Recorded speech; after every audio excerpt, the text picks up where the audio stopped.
రామూర్తి పోలపల్లి. రామూర్తి.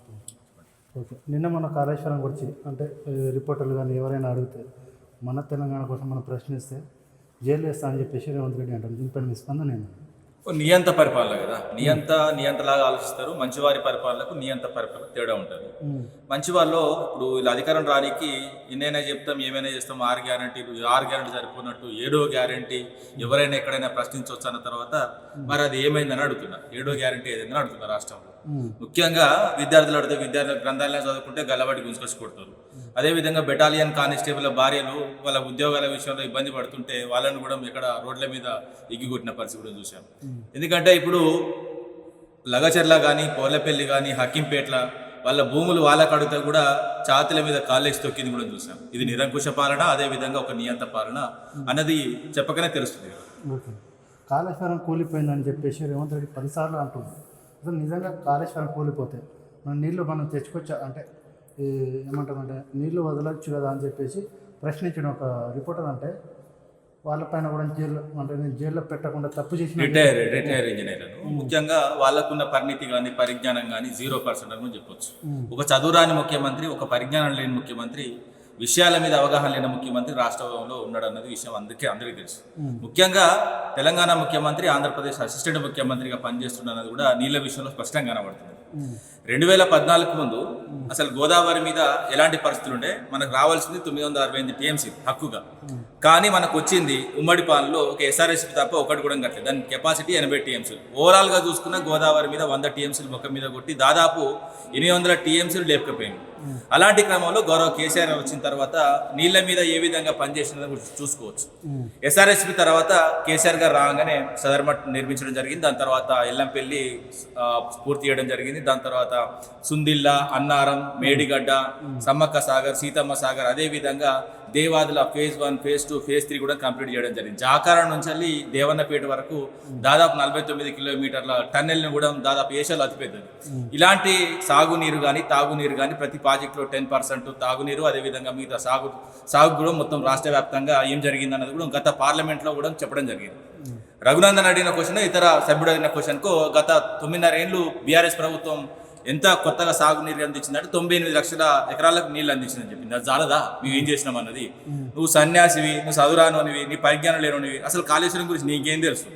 అసలు మేడిగడ్డ అన్నది వాస్తవంగా అది గేట్లు మీయకుండా కూడా వాడుకోవచ్చు. కరువు ఉన్నప్పుడు మేడిగడ్డ యూజ్ అవుతుంది. కరువు లేనప్పుడు వాస్తవంగా ఏంటంటే వరద వచ్చినప్పుడు అవసరమైతే గేట్లు ఆపి కూడా మనం పంప్ చేసుకోవచ్చు, గేట్లు ఆపకుండా కూడా పంప్ చేసుకోవచ్చు. కన్నెపల్లి నుంచి వెళ్ళి అన్నారంకి, అన్నారం నుంచి వెళ్ళి సుందిళ్ళకి, ఈ విధంగా ఉత్తర తెలంగాణ మొత్తం సస్యశ్యామలం చేయడానికి కాళేశ్వరం కట్టిన విషయం అందరికీ తెలుసు. 40 లక్షల ఎకరాల కోసం కట్టిన ఈ ప్రాజెక్టు అట్ ప్రజెంట్ 20 లక్షల ఎకరాలకు కూడా నీళ్ళు అందిస్తుందని సాగునీటి శాఖ క్లియర్గా చెప్తుంటే ఇక ఈయన వస్తాడు, ఆయన వస్తాడు. నిన్న దేవాదుల దగ్గర పోయింది, అసలు మోటార్ల విషయం తెలియదు, అసలు అవి ఏ విధంగా పనిచేసేది తెలియదు. వరద వచ్చినప్పుడే ఆన్ చేస్తారు, వరద పోయిన తర్వాత ఆన్ చేస్తారు అంటే మొన్నటి దాకా 1,00,000 క్యూసెక్లు నడిచినాయి కదా.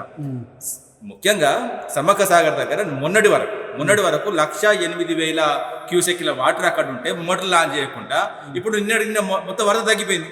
వరద ఉన్నప్పుడు ఆంధ్రప్రదేశ్ కోలు పెడతావు, వరద మొత్తం ఆగిన తర్వాత ఇప్పుడు మోటార్లు ఆన్ చేస్తే ఏం లేవు, మోటార్లు కాలిపోతాయి కదా. ఇప్పుడు 10 మోటార్లలో నేను 7 ఆన్ చేసిన అని చెప్తున్నావు. ఆడ ఈ రోజు వాస్తవం 1,00,000 క్యూసెక్లు గత వారం రోజుల కింద ఉంటే నిన్న 30,000 పడిపోయింది. 30,000 పడిపోయినప్పుడు నువ్వు మోటార్లు ఆన్ చేస్తే మోటార్లు కాలిపోతే ఏం చేస్తారు? ఇప్పుడు కాలిపోయిన తర్వాత ఏం చేసి చూసినావు, మోటార్లు కాలిపోయినాయి, నాశనకమైనాయి అని చెప్తాడు. దుర్మార్గుడు. ఈ వాస్తవంగా చెప్పాలంటే ఒక ఆంధ్రప్రదేశ్కి అసిస్టెంట్ ముఖ్యమంత్రిగా కాకుండా చంద్రబాబు చెప్పు చేతుల్లో పనిచేస్తున్న ఈ ముఖ్యమంత్రి ఎప్పుడు పోతేప్పుడు వాస్తవం దసరా దీపావళి లాగా చేస్తున్నాడు. ఈయన అంటాడు కదా, ఆ ఈచుడు మారీచుడు ఈచుడు, ఆ ఈచుడు ఈచుడు ఎవ్వరు కాదు. గౌరవ కేసీఆర్ గారు దేవుడితో సమానం తెలంగాణకు నీళ్లు ఇచ్చిండు, నిధులు ఇచ్చిండు, అదేవిధంగా ఉద్యోగాలను కూడా ఎంత ఇవ్వాలో కూడా అంత ఇచ్చిండు. ఎందుకంటే ముఖ్యంగా 9.5 సంవత్సరాలుగా అన్ని 8 కేంద్ర ప్రాంతాలు 28 రాష్ట్రాల్లో ఎక్కువ ఉద్యోగాలు ఇచ్చిన ఏకైక రాష్ట్రం తెలంగాణ రాష్ట్రం. ప్రభుత్వ ఉద్యోగాలు 1,60,083 ఉద్యోగాలు ఇచ్చినాం. 2 లక్షల చిల్లర ఉద్యోగాల నోటిఫికేషన్ చేసినాం. అదేవిధంగా పోతూ వేసిన ఉద్యోగాలను కూడా వీళ్ళు టెంట్లేసి ఇచ్చిన పరిస్థితి కూడా చూసాం. ఎవరికో పుట్టే బిడ్డను మా బిడ్డ అనుకున్నది కూడా చూసాం. ప్రజలు అర్థం చేసుకోవాలి. రాజకీయాల కోసం కుట్రలు కుతంత్రాలు చేస్తున్న ఈ రేవంత్ రెడ్డిని అర్థం చేసుకోవాలి.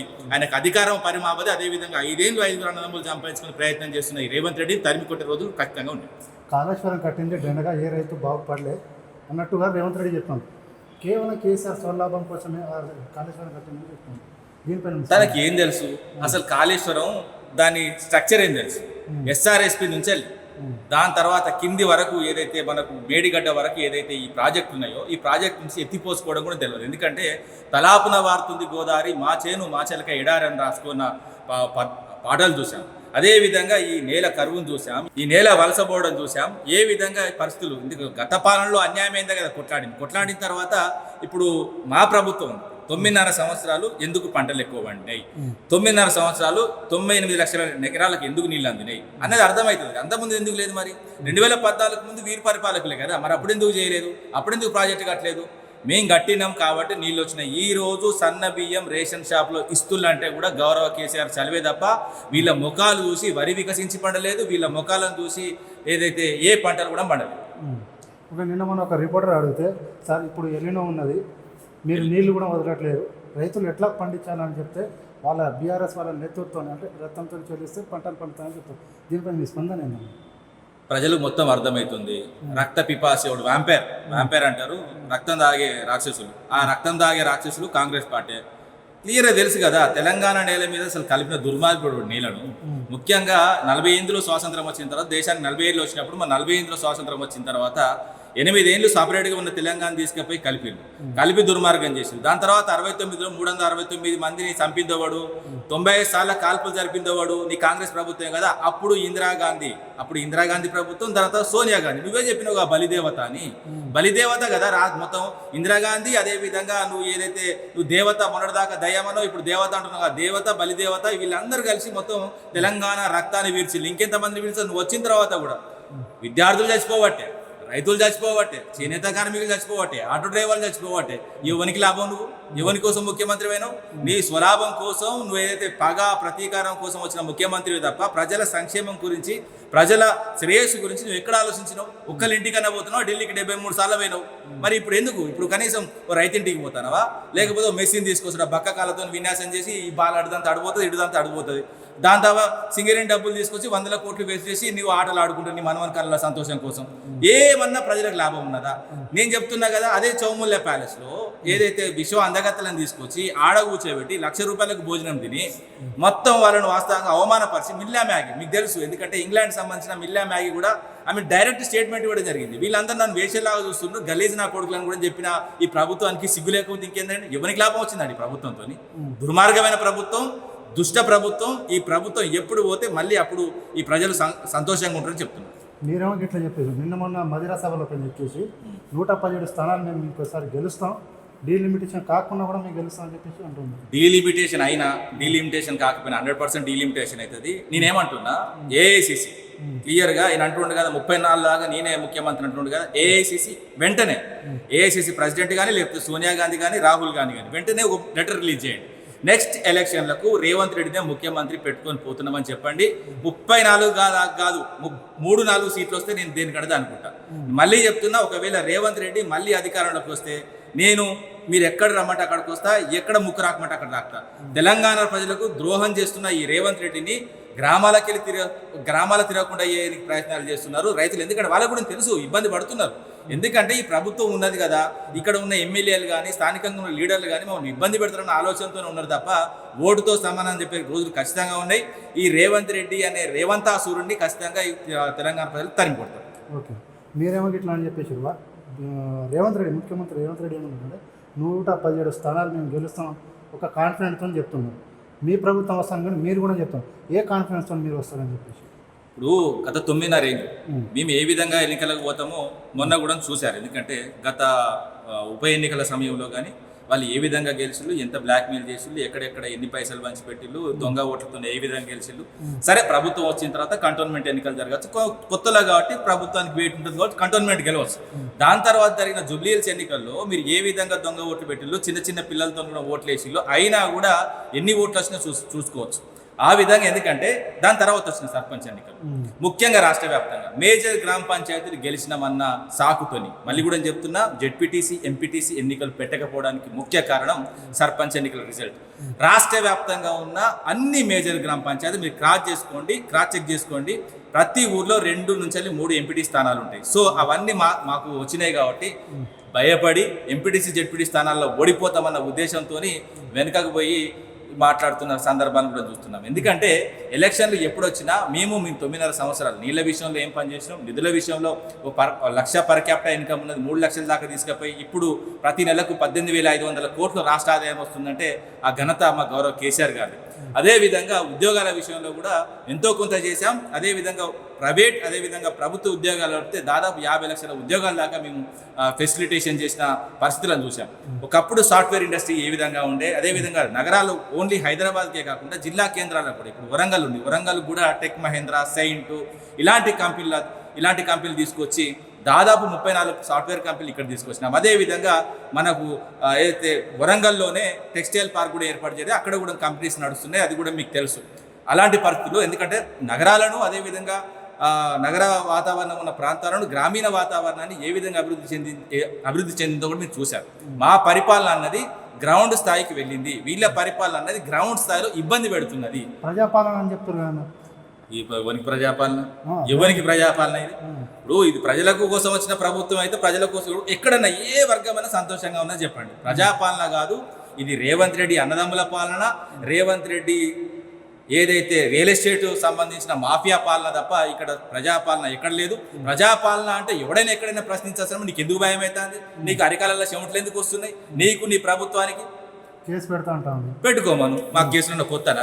ముఖ్యంగా ఉద్యమం చేసిన పార్టీ కదా మీ పార్టీ. మీలాగా బ్లాక్మెయిల్ చేసి వచ్చి అంచెలంచెలుగా ఓ పెయింటర్గా వచ్చి దాదాపు వాని బ్లాక్మెయిల్ చేసి వీని బ్లాక్మెయిల్ చేసి అన్నదమ్ముల మధ్య చిచ్చులు పుట్టించి 2 డాక్యుమెంట్లు పుట్టించి 3 డాక్యుమెంట్లు పుట్టించి 89 కేసులు. దేశంలో ఎక్కువ కేసులున్న ముఖ్యమంత్రి ఎవరైతే ఉన్నదో రేవంత్ రెడ్డి. అదేవిధంగా కేసులు ఉత్త కేసులు అనుకుంటారు, రాజకీయ కేసులు కావు అవన్నీ. ఏదైతే బ్లాక్మెయిల్ చేసిన కేసులు, ల్యాండ్ మాఫియాకి సంబంధించిన కేసులు, ఇలాంటి కేసుల్లో ఉన్న ఒక ముఖ్యమంత్రి ఇంకోటి ఏంటంటే 43 రోజులు, ఎందుకంటే అటు డ్రోన్ కెమెరా విషయంలో కానీ ఓటుకు నోటు విషయంలో కానీ మొత్తం 2 కలిపి 43 రోజులు జైల్లో ఉన్న వ్యక్తిని తీసుకొచ్చి కాంగ్రెస్ ప్రభుత్వం మన నేలకు రుద్దింది. వాస్తవంగా చెప్పాలంటే రేవంత్ రెడ్డిని పెట్టి మళ్ళీ ఇబ్బంది పెడుతున్నారు.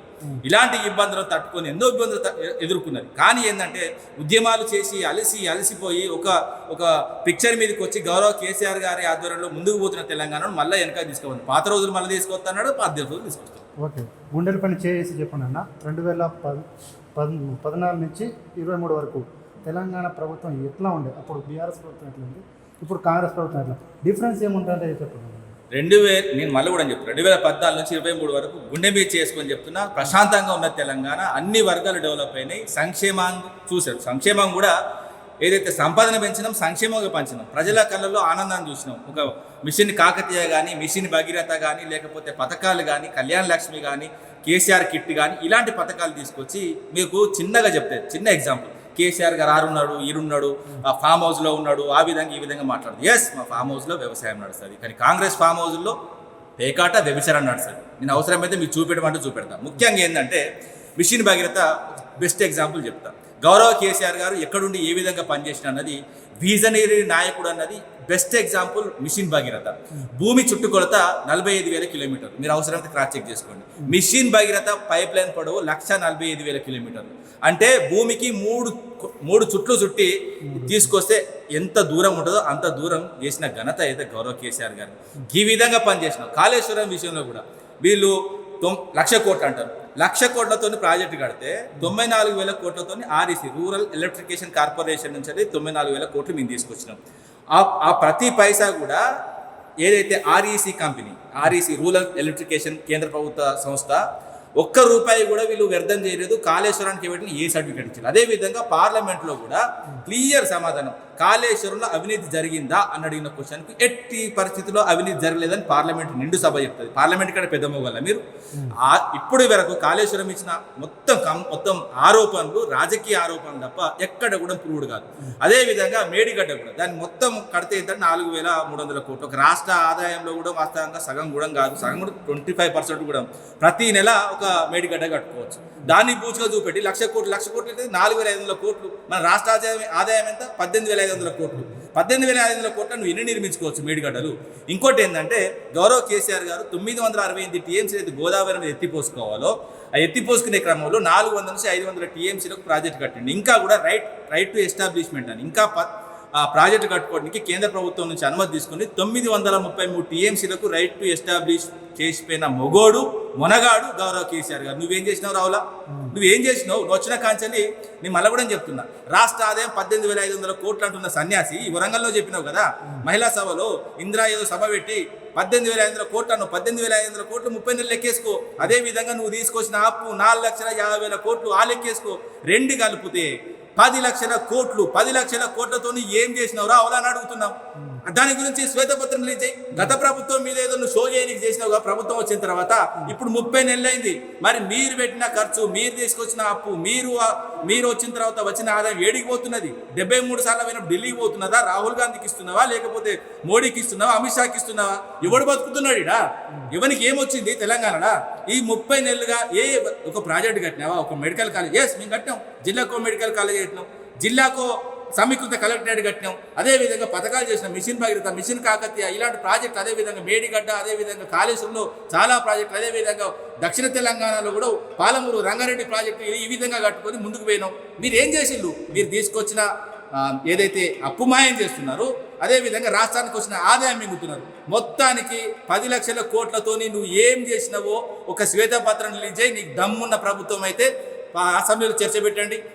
ముఖ్యంగా మా ఇద్దరిని ఎదుర్కోవడం నడుస్తలేదు. ఎందుకంటే గౌరవ హరీష్ రావు గారు కానీ లేకపోతే కేటీఆర్ గారు కానీ, కేసీఆర్ రావాలి, కేసీఆర్ నీ ముఖానికి కేసీఆర్ ఎక్కువ అవసరం. కాంగ్రెస్ నాయకులు అంటున్నారు దమ్ము ఉంటే అసెంబ్లీకి రండి చర్చ పెట్టుకుంటామని చెప్తున్నారు. మాకు దమ్ము లేదు. మాకు దమ్ము ఉంటే హాస్పిటల్ చూసుకుంటాం. వీళ్ళకే 30 నెలలు బాగా దమ్ము వచ్చినట్టున్నది. వీళ్ళు హాస్పిటల్ చూసుకోమని. మాకు ప్రజలకు మంచి చేసే ఆలోచన ఉన్నది తప్ప ఒక మూర్ఖుని ముందు ప్రజలు నేను చాలా మంది అడుగుతున్నా. గౌరవ కేసీఆర్ గారిని రేవంత్ రెడ్డి ఊకే అసెంబ్లీకి రమ్మంటాను అంటే వాడో పిచ్చోడు జనాలు అంటున్నారు, నేను కాదు. వాడో పిచ్చోడు. గాని ముందు కేసీఆర్ గారు మాట్లాడితే ఆయన వాల్యూ పోతుంది.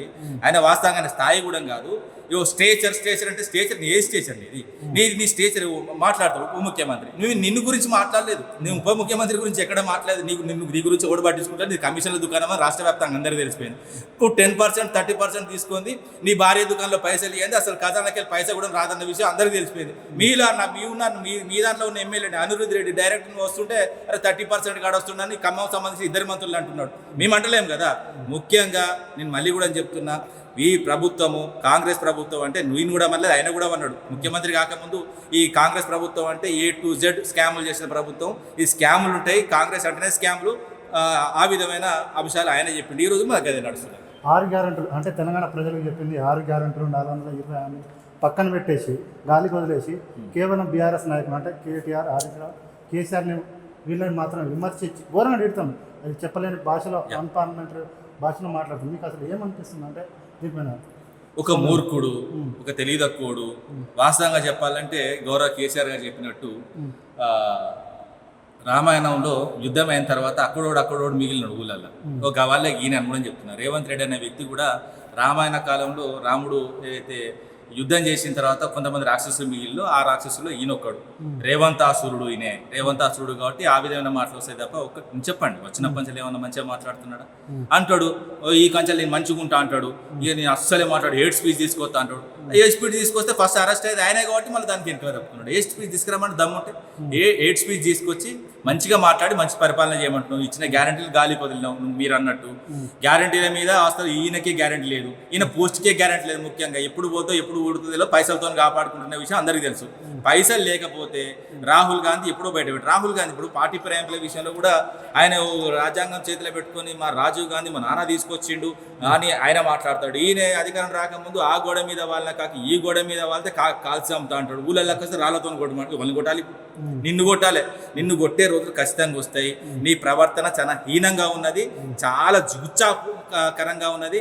నువ్వు ఎప్పుడు ఈ ప్రభుత్వం పోతే అప్పుడు ప్రజలు వాస్తవంగా చెప్పాలంటే మంచి సంతోషంగా ఉండే అవకాశాలు ఉన్నాయి. కాబట్టి నీ ప్రభుత్వాన్ని కాలం చెల్లింది. నీకు ఓన్లీ 2 సంవత్సరాలే మిగిలింది. 3 సంవత్సరాల పుణ్యకాలం అయిపోయింది. నువ్వు రోజులు లెక్క పెట్టుకోవాలి బిడ్డ అని చెప్తున్నాను. రైతుల్ని రాజులు చేస్తున్నావు. రైతుల కోసం సభలు పెడితే రేవంత్ రెడ్డి ఏమంటున్నా అంటే కావాలని బీఆర్ఎస్ వాళ్ళు తిట్టడం కానీ రెచ్చగొట్టే అంటే యూత్ని రెచ్చగొట్టే రేవంత్ రెడ్డి. దీనిపైన మీ స్పందన ఏంటి? అసలు మేము పోతూ అయితే రైతు బంధుకు సంబంధించి రైతుల విషయం చెప్పారు కాబట్టి రైతులకు సంబంధించి రైతు బంధు అకౌంట్లు వేసిపోతే ప్రభుత్వం రాగానే పొంగులేటి అదేవిధంగా నల్గొండకు సంబంధించిన మంత్రి ఏ విధంగా పంచుకున్నారో చూసాం. రైతు బంధు అప్పుడే కొట్టిల్లు, ఆ డబ్బులు వాళ్ళే పంచుకున్నారు. ప్రభుత్వం తీసుకురావడానికి మేము కష్టపడ్డాం కాబట్టి ఆ డబ్బులు మాకే కావాలని గుంజుకున్నది కూడా చూసాం. ఆ విధంగా లెక్కలతో బయట కూడా హరీష్ రావు గారు బయట పెట్టడం జరిగింది.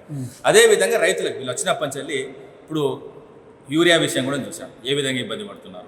అదేవిధంగా సకాలంలో యూరియా లేదు, అదేవిధంగా కరెంటు సరఫరా రావట్లేదు. ముఖ్యంగా ఏంటంటే పరిస్థితులు అయితే అధ్వాన పరిస్థితి. ఇప్పుడు నీళ్ళ పరిస్థితి కూడా ఎల్లిన వచ్చిన క్రమంలో వాటర్ను కూడా పంపు చేయకుండా పోయిన వర్షాకాలం ఏ విధంగా పనిచేసిండో ఏదంటే వట్టి సీమకు గోదావరి నుంచి నీళ్లు పోవాలి అంతే తప్ప కానీ వరద వచ్చినప్పుడు కిందికి పోవాలి. వాళ్ళు కృష్ణా గోదావరి ఏదైతే అనుసంధానంగా వట్టి సీమ కట్టుకున్నారో ఆ వట్టి సీమకు నీళ్లు పోవాలన్న ఉద్దేశంతోనే అయితే గురుపు దక్షిణగా పనిచేస్తున్నాడు రేవంత్ రెడ్డి తప్ప ఎక్కడ కూడా మీరు ఏ విధంగా ఆనవాళ్ళు చూసుకున్నా సమ్మక్క సాగర్ దగ్గర మొన్న అంతకుముందు వర్షాకాలం కానీ అంతకుముందు వర్షాకాలం కానీ నీళ్లు కిందికి కోల్పెట్టిన విషయం కూడా చూసాం నిన్న. ఎందుకంటే మొన్న వారం రోజులు 1,09,000 క్యూసెక్ల ఇన్ఫ్లో, 1,08,000 క్యూసెక్ల అవుట్ఫ్లో మొత్తం ఉన్న. అప్పుడు మోటార్ లాంచ్ చేయలేదు, 3 మోటార్ లాంచ్ చేశారు. ఇప్పుడు నిన్న 30,000 పడిపోయింది. 30,000 పడిపోయిన తర్వాత ఇప్పుడు మోటార్ లాంచ్ చేసి నేను మోటార్ లాంచ్ చేసిన 10 దేవాదులలో 10 7 ఆన్ చేసిన అంటే అవి కాలిపోతే ఎవడు? నీళ్ళు ఉన్నప్పుడు నువ్వు మోటార్ లాంచ్ చేయవు, నీళ్ళు ఉన్నప్పుడు ఆంధ్రప్రదేశ్ పోవాలి, నీళ్ళు లేనప్పుడు మోటార్ లాంచ్ చేస్తే మోటార్లు కాలిపోతాయి కదా. మోటార్లు కాలిపోయి నేను ఏ విధంగా ప్రచారం చేస్తానంటే చూసినావా, నాసి రకమైన మోటార్లు పెట్టిండు గౌరవ కేసీఆర్ అంటాడు. దుర్మార్గుడు, దుష్టుడు, అతి తీవ్రమైన క్రిమినల్. ముఖ్యంగా దేశంలోనే అత్యంత ప్రమాదకమైన ముఖ్యమంత్రి ఎవరున్నారంటే ఈ రేవంత్ రెడ్డి అని చెప్తారు.